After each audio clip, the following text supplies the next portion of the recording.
passage in the U.S. Senate and the first hurdle cleared for U.S. immigration reform. The proposed law would grant legal status to millions of undocumented immigrants currently living in the United States. Their road may be harder and longer than everyone else's road. A 10-year probationary period, no benefits or assistance of any kind. But it too can end. The immigration bill increases border security by doubling the number of agents along the U.S.-Mexico border and will offer 11 million undocumented immigrants already in the U.S. a path to earn their citizenship in a minimum of 13 years.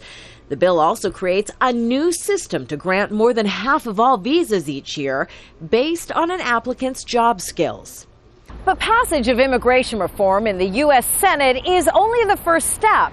The bill must still clear Congress's lower chamber, the House of Representatives, and that is proving more difficult.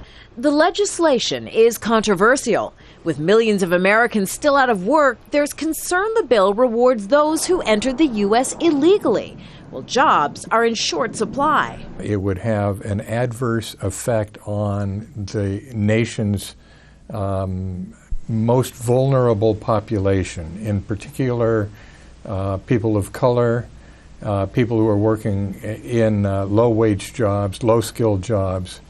The top Republican in the U.S. House of Representatives says he wants to act on immigration reform, but won't vote on what the Senate passes.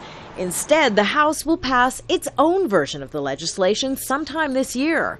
For any legislation, including a conference report, to pass the House, it's going to have to be a bill that has the support of a majority of our members.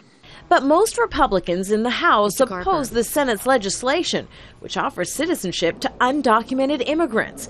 Democrats are unlikely to support a bill that doesn't provide that option.